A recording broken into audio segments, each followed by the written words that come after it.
Masechet Nedarim, Daf Ayin Tet, in which we complete the 10th Perek and begin the 11th and last.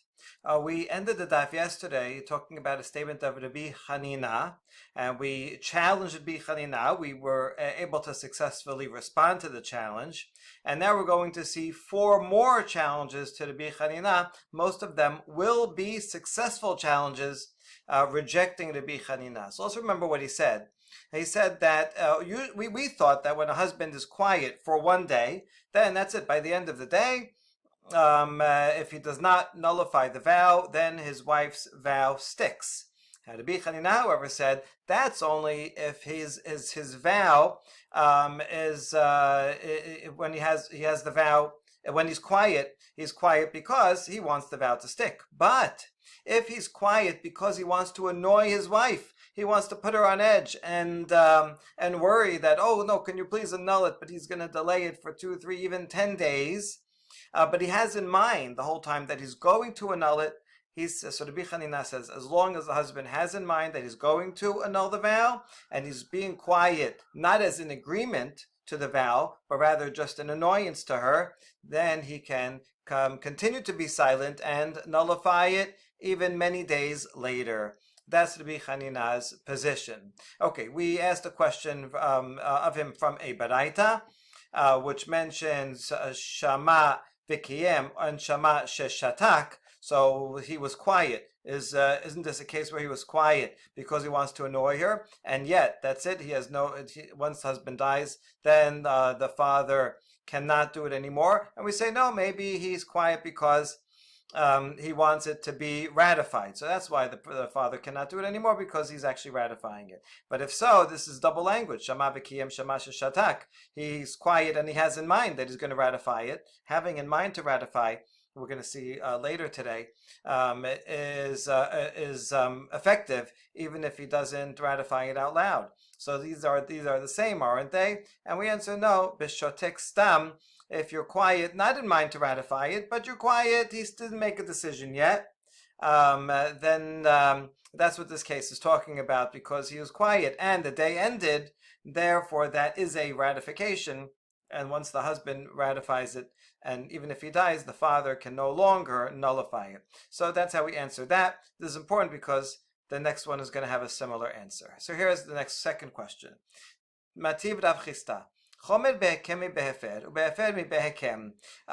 The ratifying is stronger, more powerful than nullifying in some ways, and nullifying is more powerful than ratifying. We're going to list only the first now. Ratifying something, a vow, for husband to ratify a vow, is a stronger position, meaning it's more easily done. Because if the husband is simply quiet, then it will be ratified. Whereas there's no way to nullify a wife's vow by being quiet. So that's one way. If a husband ratified it in his mind, even though he didn't express it out loud, that is a ratification. Whereas if he nullified it in his mind, it is not nullified. That's the second way. Third, kiyem en yachol lehafer, hefer en yachol lekayem. Now this one actually works both ways. If once he ratifies it, he can no longer nullify it. So that's the way in which ratification is stronger. This does have a flip side, that once he nullifies it, he can no longer ratify it. So really, the third one is equal, but part of it, the ratification is stronger than the nullification. Now, katane shashitika mekayemet, ma'ila bishotke. Almenat le mekat, and here's the question. One of the things was, if he's quiet, then that ratifies. Is this not talking about someone who's quiet because he wants to annoy his wife? Now, although the Baraita doesn't say what the case is, right? It's open to interpretation. So if we interpret the Baraita as being a case where he was quiet, having in mind that eventually he's going to nullify it, in the meantime he hasn't yet, and still it says that when he's quiet, even having in mind that he's just doing it to annoy his wife, and eventually he thinks he's going to annul it. Nevertheless, it becomes ratified.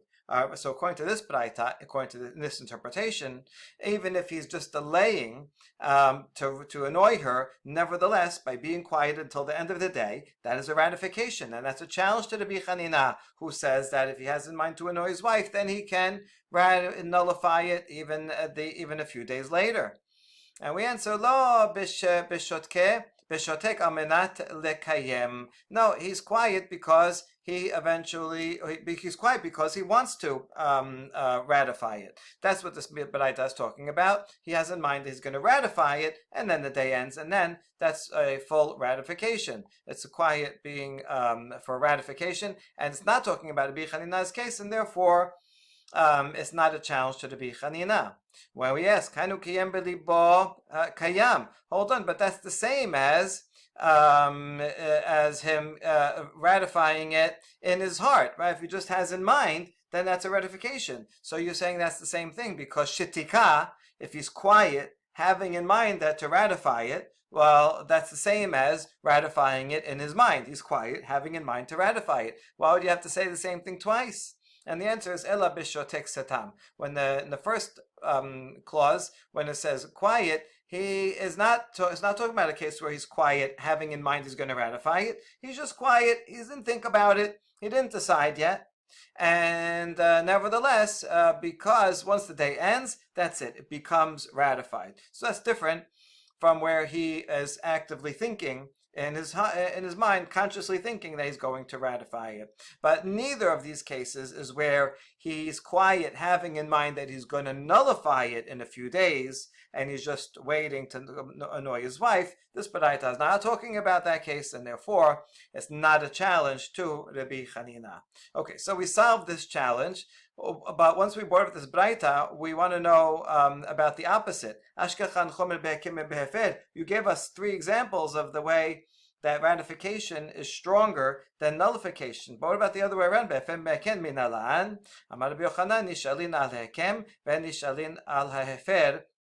Yochanan explains that you can go to a sage and ask him to undo a ratification. You go to the sage and says, listen, I ratified my wife's vow, but now that I thought about it more, I want to undo my ratification. You can do that. But if the husband goes and nullifies his wife's vow, hafara, then he cannot go to a sage and say, I annulled it, but I feel bad, I want to annul it. Once you nullify it, it's not there anymore, so you can't nullify a nullification.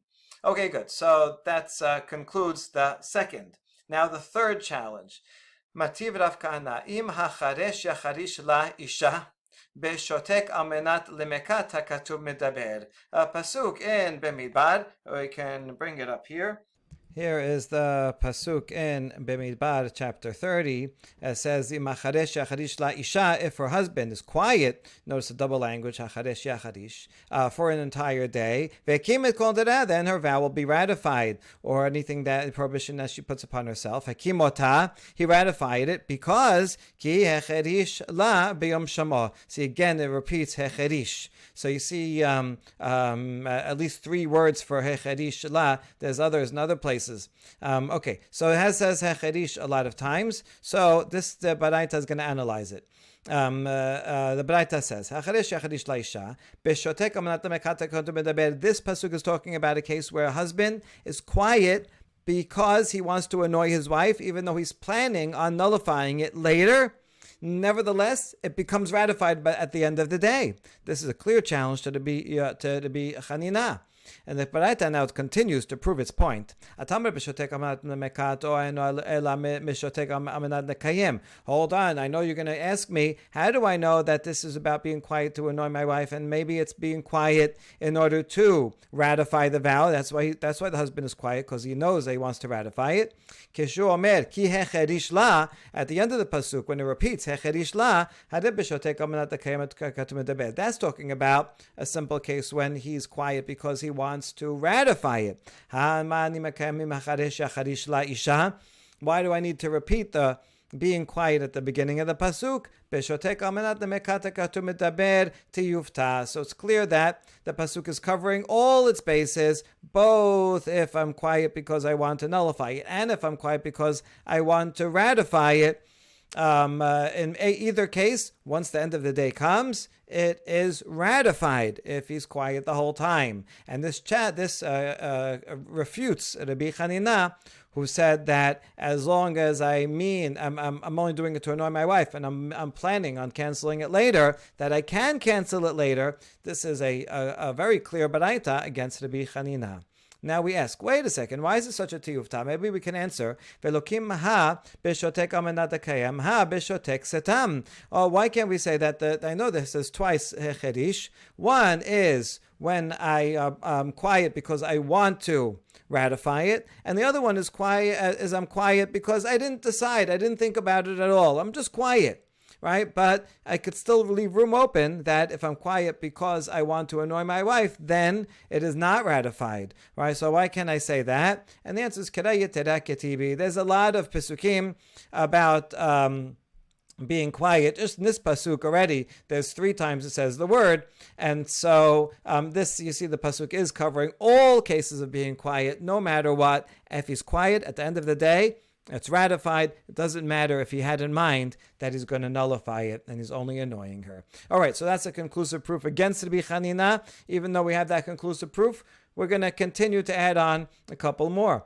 Metiv Rava nadera im chashecha mefer la ad shelo chashcha sheim lo hefer vechashcha eno yachol lehafer. This is a Mishnah we already saw a few dapim ago, that if she makes a vow on Friday night, and the husband can undo the vow. He can undo the vow until nightfall of Shabbat. Because if he doesn't do it before nightfall of Shabbat, then that's it. That's the cutoff point. That will be the end of the day, and he cannot do it afterwards. Okay, that's the Mishnah. Now, Amai tiyufta. Why not? Why can't he continue to nullify it even after the nightfall on Saturday? Why not say it's a case of the husband that he's quiet because he wants to annoy her, but he's having in mind to annul it later. So then the window of opportunity does not close according to the Rabbi Chanina. So we see from this Mishnah that assumes that in all cases he has to nullify it before the end of the day. That no matter what he has in mind, he has to say it, otherwise he loses opportunity. Even if he has in mind to annoy her, he will not be able to nullify it afterwards. That's a conclusive proof against Rabbi Chanina. And now another one, last one, Mativ Rav Asher. Yodea ani sheyesh nedarim, aval eni yodea sheyesh mefirin. There's a Mishnah coming up in the next perek. If a person says, listen, I know there's such a thing as vows, but I didn't know the law about nullification. I didn't know that I can nullify it. In that case, Yafed, he can nullify it even days after he hears about it. Because on the day that he heard about it, it's true, he heard the vow, but he didn't know that he had a right to nullify it. So his being quiet is not a proof that he ratified it. It's not a proof for anything. He didn't know the law. So as soon as he learns the law on that day, he can nullify it. On the other hand, switch it around. If he knew that there's a law that he has a right to nullify her vows, but he didn't know that a particular formulation that she used was a vow, he thought she was just saying that she wishes she can exercise every day, right? But he didn't realize that the language she used is actually a vow, and so that's why he didn't nullify it. So in that case, do we say his being quiet is ratifies it, or his being quiet is he was only quiet because he didn't realize that that was actually a vow? So Rabbi Meir omer lo yafer, hachamim omerim yafer. Rabbi Meir says he cannot nullify it. It's no excuse just because you didn't realize it's a vow. You have to know what is a vow and what's not a vow. So then you lose your opportunity to nullify it. Chachamim, however, say since he didn't realize it's a vow, his being quiet is not indicative of his agreement to it. So he can nullify it on the day that he discovers that it is a vow. Now, assuming Rabbi Meir, we're going to challenge Rabbi Chanina. Ve'amai, why does he lose his opportunity to nullify it? Let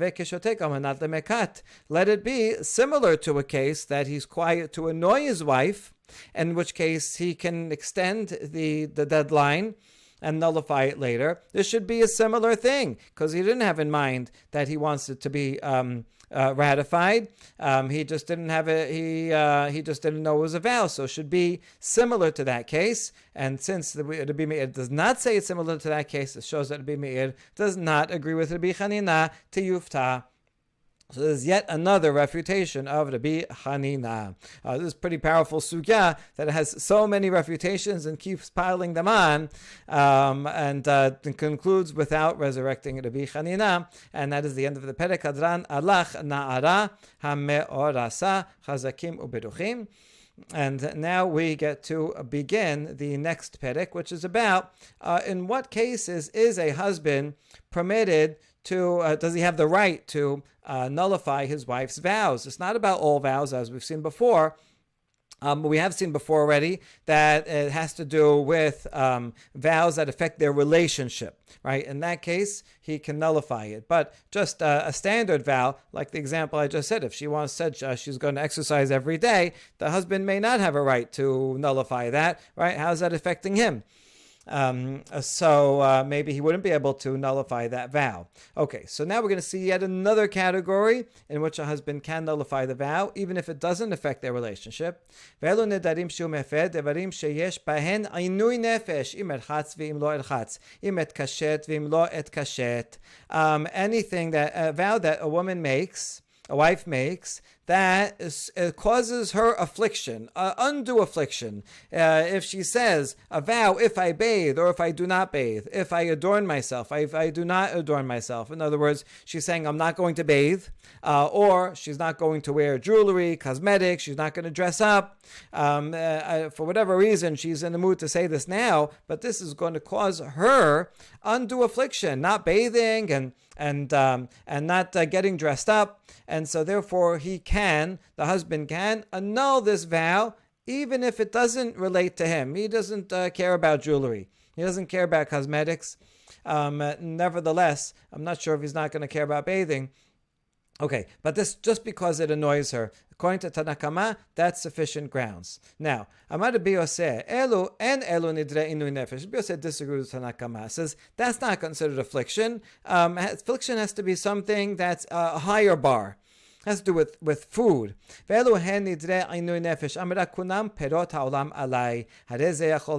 she says, I'm not going to eat fruit, any fruit from the whole world, that is a tremendous affliction, right? It's very hard to get along without ever eating fruit. So the husband can nullify it. And this is a very good example. Even though it has no effect on him, what does the husband care if his wife eats fruit or not? It's not going to affect their relationship. But yet, he can look out for her well-being and make sure. Okay, all this is based on pasuk. La'anot nefesh, it says in a pasuk. Here's the pasuk right here, so we can see it inside. Kol nedav kol shivat isa le'anot nefesh isha yikimenu v'isha yeferenu. So you see here, we learned that vows that cause her to suffer, that's one category in which the husband can undo it. So this is an example. However, Rabbi Yosef limits his own example. Perot medina zo alai yavi la medina acheret. If she only vows and says fruit from a certain country are prohibited to me, then that vow sticks because he can always get fruit from another country, and so that's not such a limit, not such a limitation or affliction, right? It just means she can't have those oranges from this country, so you'll buy the oranges from another country. Perot chenvani ze alai eno yachol lafer. If she says, I'm not going to eat any fruit from this particular store, then he cannot undo it because, right, they can always buy fruit from a different store. However, if his sustenance only comes from one store, perhaps he gets paid through that store. His employer says, part of your paycheck is you go to that store and buy what you want from that store. In that case, he can't just go to another store, or maybe there is no other store nearby. In that case, he can nullify it because her saying, I'm not going to eat from that store, if that's the only store that he can shop in, is effectively saying she's not going to have fruit at all. That is affliction. And then he can undo it, is Rabbi Yosef's opinion. Okay, we'll get to Rabbi Yosef's opinion on the next stuff, but right now, this basic concept, nidre ainui nefesh hu de mefer, she'en bahen ainui nefesh eno mefer. From this Mishnah, it sounds like there's only one category that a husband can nullify, and that is vows that have to do with her affliction.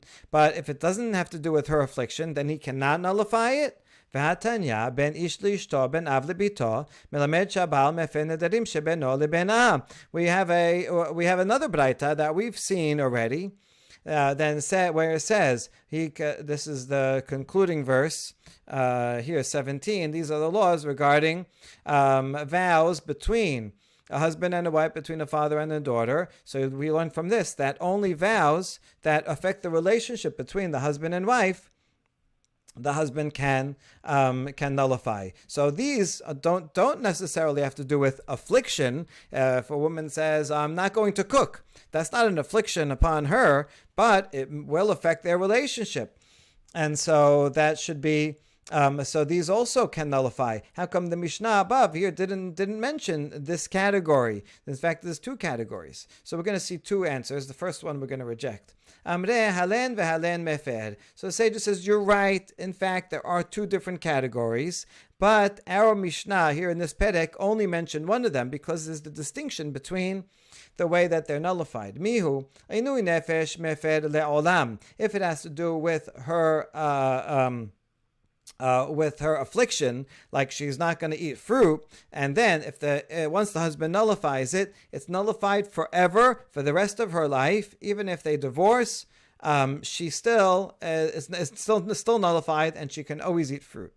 אבל אין בהן עינוי נפש כדאיתה תחותה הוויפרה מגרש לה חייל עלה נדרה בדברים שבינו לבינה שאין בהן עינוי נפש. However, if it's something that does not have a sense, a part of it as being affliction, and it's only about because of their relationship, then he can nullify it temporarily. Only while they're married, then it's nullified. But if once they get divorced, then the vow is kind of hovering there, and then it will apply the minute they are divorced.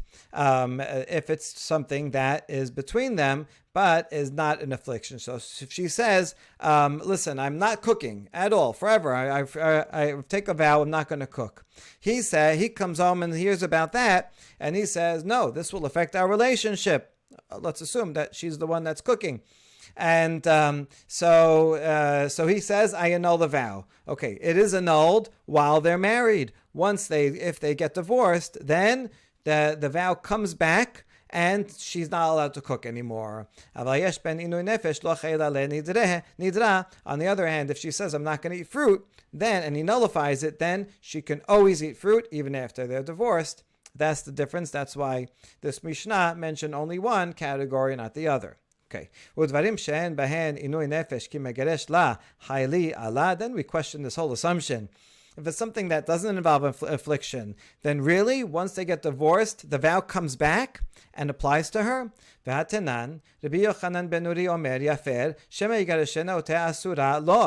a Mishnah that's coming up that says, if a woman makes a vow that I cannot, anything I do, you can have no benefit from, he should nullify it. Even though it can't take an effect because she can't take a vow on things that she already guaranteed. This is her basic responsibility in the ketubah, that she has to do certain things for her husband around the house. Nevertheless, Rabbi Yochanan says he should nullify it. Why? Because what if they get divorced, and then she will then be prohibited to him? And if they want to get remarried, then that'll be a problem. We won't be able to remarry her. So we see if he does not nullify the vow, then even though the vow will not apply while they're married, because she doesn't have a right to take a vow against something that she has to give him, she has to provide, she has to do things for him. Nevertheless, it will apply once they get divorced. Yes, that's true. So, but Rabbi Yochanan ben Nuri says, therefore, the husband should nullify it immediately while they're married, just in case. What do we see from here? We see that even after they divorce, as long as he nullified it from the beginning, the nullification continues. So we prove from here that a nullification, and this has to do with things that are between them. This is not about affliction, and he should nullify it here, even though there's no need to nullify while they're married. But he should nullify it so that when they get divorced, it will continue to be nullified. That way, they can remarry if they want to. So this is a pretty clear proof that this is what you said here is not true. Even in cases of a vow made that affects their relationship, once the husband nullifies it, it's nullified forever. It does not come back after they're divorced. So rather, a second answer to explain that the two different categories, why our Mishnah mentioned only those of affliction, but there's yet another category of things between them, but they're not mentioned together. In fact, you're right. The husband can nullify both types of vows, but there is a difference. Ela נדרה עינוי נפש מפר בין לעצמו בין לאחרים. אין בהם עינוי נפש לעצמו מפר, לאחרים אינו מפר. If it has to do with affliction, then the husband has a right to nullify it, whether it affects himself or it affects other people. No matter who it affects, he can nullify it. But if there's not a affliction, if it has nothing to do with affliction, then he can only nullify it if it affects himself.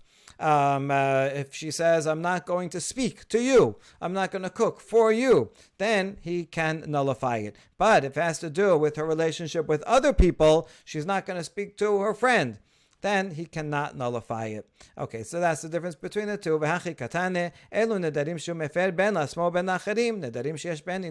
And that's why in our Mishnah of this Perek, you can assume that, read it as if the following words were there. Here are Nedarim that a husband can nullify for the following Nedarim, a man can nullify if his wife makes them, whether it affects him or even it affects other people, anything that is going to cause her affliction. And that is only about affliction because it's about other people. Whereas the other category of things that affect him, even if there's no affliction, yes, you're right, he can nullify those also, but they're not mentioned in this Mishnah because those are limited to things that affect him and not things that affect other people. Baruch Adonai Le'olam. Amen ve'amen.